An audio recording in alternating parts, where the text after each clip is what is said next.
The Fair Work Ombudsman has called on experts from the University of Adelaide to investigate unpaid internships. It appears that as unpaid internships are becoming increasingly popular for young people, it is evident that there is a need for more knowledge and education in the area.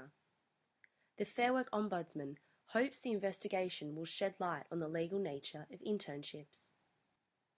Professor Alan Knight, the head of the Graduate School of Journalism at the University of Technology, Sydney, says young adults in internships may encounter hardships but have to communicate to better the situation. It's pretty hard, see, because the employers are doing it for nothing, right? So you get what you pay for, and if it's free, well, then it's what we try to do is basically you'd hope that those students would actually talk to the person who organised the internship. It's a question of, playing smart, basically watching what's going on, learning, and if you actually do have some negative experiences, put it down to experience. Because quite frankly, it's the bad stuff that happens sometimes that actually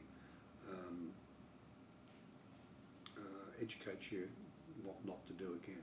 Reese Edwards, a 20-year-old advertising project manager at So Creative, is an example of a rapid and successful career progression from an internship.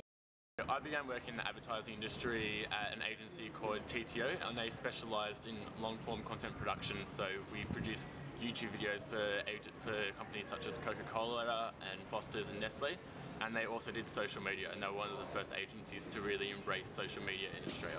So fortunately for me, I was only an intern at TTO for a month. That's mainly because I produced some really good work for them, and they offered me a role off the back of that. So the interns who don't get offered jobs, they usually end up spending close to 3 to 6 months working for free.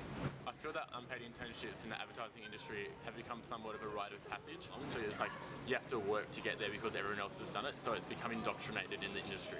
Mr. Edwards is now able to continue his degree part-time whilst working full-time and attributes this to his first internship. I owe everything to my first internship. Without it, I wouldn't be where I am today. However, not all intern stories are quite so positive. Catherine Hale, a student and online journalist, agrees with the investigation after working for 3 months doing work she believes should have been paid.